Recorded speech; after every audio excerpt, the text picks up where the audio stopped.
And let us not forget the bankers who financed this great war. If anyone had the cream of the profits, it was the bankers. Being partnerships rather than incorporated organization, they do not have to report to stockholders, and their profits were as secret as they were immense. How the bankers made their millions and their billions, I do not know, because those little secrets never become public, even before a Senate investigatory body.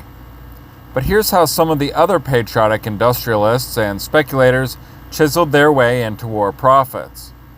Take the shoe people. They like war. It brings business with abnormal profits. They made huge profits on sales abroad to our allies. Perhaps, like the munitions manufacturers and armament makers, they also sold to the enemy. For a dollar is a dollar, whether it comes from Germany or from France. But they did well by Uncle Sam, too. For instance, they sold Uncle Sam 35 million pairs of hobnailed service shoes. There were 4 million soldiers, 8 pairs and more to a soldier. My regiment during the war had only a pair to a soldier. Some of these shoes probably are still in existence. They were good shoes. But when the war was over, Uncle Sam had a matter of 25 million pairs left over, bought and paid for, profits recorded and pocketed. There was still lots of leather left, so the leather people sold your Uncle Sam hundreds of thousands of McClellan saddles for the cavalry. But there wasn't any American cavalry overseas. Somebody had to get rid of this leather, however. Somebody had to make a profit on it. So we had a lot of those McClellan saddles, and we probably have those yet.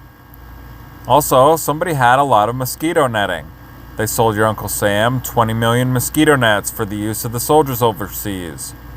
I suppose the boys were expecting it to put over them as they tried to sleep in the muddy trenches, one hand scratching cooties on their backs and the other making passes at scurrying rats. Well, not one of these mosquito nets ever got to France.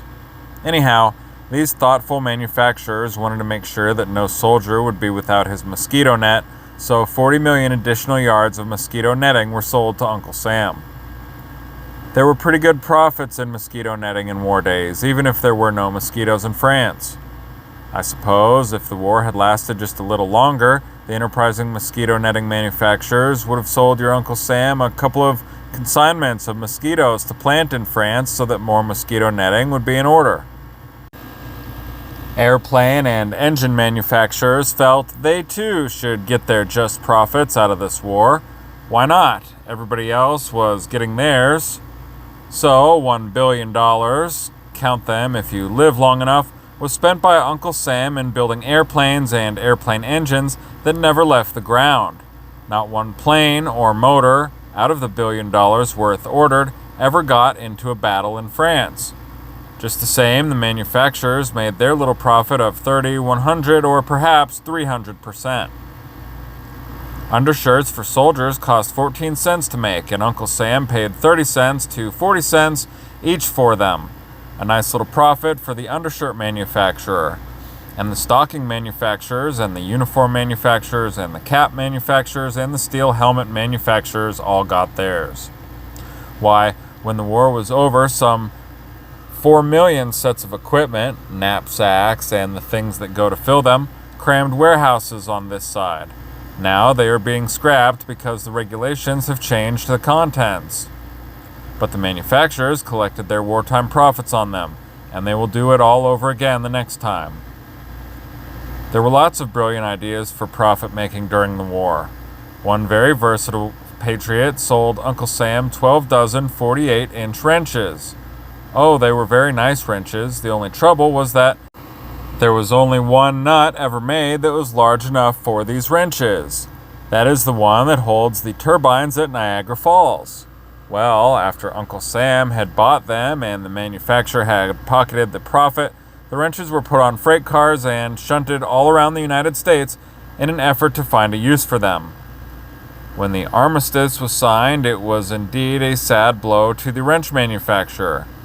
He was just about to make some nuts to fit the wrenches.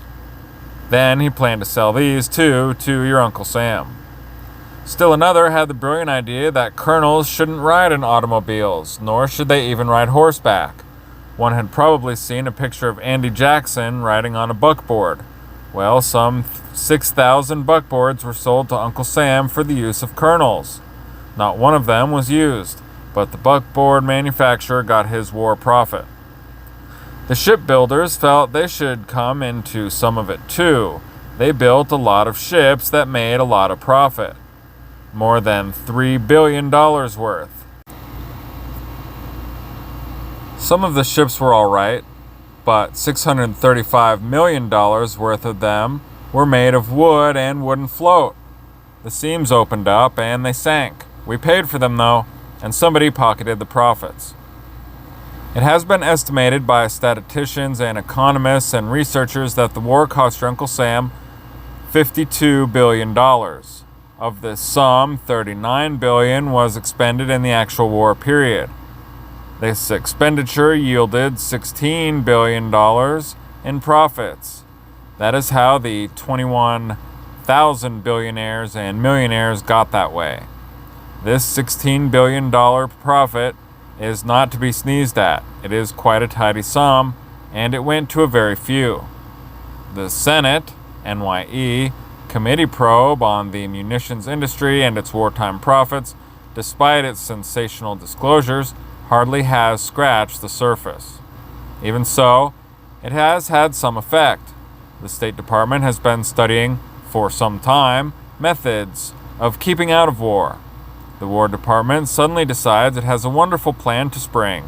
The administration names a committee, with the War and Navy departments ably represented under the chairmanship of a Wall Street speculator, to limit profits in wartime. To what extent is it suggested?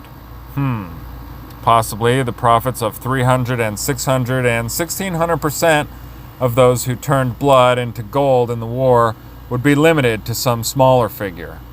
Apparently, however, the plan does not call for any limitation of losses, that is, the losses of those who fight the war. As I have been able to ascertain, there is nothing in the scheme to limit a soldier to the loss of but one eye, or one arm, or to limit his wounds to 1 or 2 or 3, or to limit the loss of life. There's nothing in this scheme, apparently, that says not more than 12% of a regiment shall be wounded in battle, or that not more than 7% in a division should be killed. Of course, the committee cannot be bothered with such trifling matters. Who pays the bills? Who provides the profits? These nice little profits of 20, 100, 300, 1,500, and 1,800%, we all pay them in taxation. We paid the bankers their profits when we bought Liberty bonds at $100 and sold them back at $84 or $86 to the banker. These bankers collected $100 plus. It was a simple manipulation. The bankers control the security marts. It was easy for them to depress the price of these bonds. Then all of us, the people, got frightened and sold the bonds at $84 or $86. The bankers bought them. Then these same bankers stimulated a boom and government bonds went to par and above. Then the bankers collected their profits. But the soldier pays the biggest part of the bill. If you don't believe this, visit the American cemeteries on the battlefields abroad, or visit any of the veterans' hospitals in the United States. On a tour of the country, in the midst of which I am at the time of this writing, I have visited 18 government hospitals for veterans. In them are a total of about 50,000 destroyed men who were the pick of the nation 18 years ago. The very able chief surgeon at the government hospital at Milwaukee, where there are 3,800 of the living dead, told me that mortality among veterans is 3 times as great as among those who stayed at home. Boys with a normal viewpoint were taken out of the fields and offices and factories and classrooms and put into the ranks. They were remolded. They were made over. They were made to about face, to regard murder as the order of the day. They were put shoulder to shoulder and, through mass psychology, they were entirely changed. We used them for a couple of years and trained them to think nothing at all of killing or of being killed. Then, suddenly, we discharged them and told them to make another about face. This time, they had to do their own readjusting, sans mass psychology, sans officers' aid and advice, sans nationwide propaganda. We didn't need them anymore, so we scattered them about without any 3-minute or Liberty Loan speeches or parades. Many, too many, of these fine young boys are eventually destroyed, mentally, because they could not make the final about face alone. In the government hospital at Marion, Indiana, 1,800 of these boys are in pens. 500 of them in a barracks with steel bars and wires all around outside the buildings and on the porches. These already have been mentally destroyed. These boys don't even look like human beings. Oh, and the looks on their faces. Physically, they are in good shape. Mentally, they are gone. There are thousands and thousands of these cases, and more are coming in all the time. The tremendous excitement of the war, the sudden cutting off of that excitement, the boys couldn't stand it. That's a part of the bill. So much for the dead. They have paid their part of the war profits. So much for the mentally and physically wounded. They are paying now their share of the war profits. But the others paid too. They paid with heartbreaks when they tore themselves away from their firesides and their families to don the uniform of Uncle Sam, on which a profit had been made. They paid another part in the training camps where they were regimented and drilled while others took their jobs and their places in the lives of their communities. They paid for it in the trenches where they shot and were shot, where they went hungry for days at a time, where they slept in the mud and in the cold and in the rain, with the moans and shrieks of the dying for a horrible lullaby.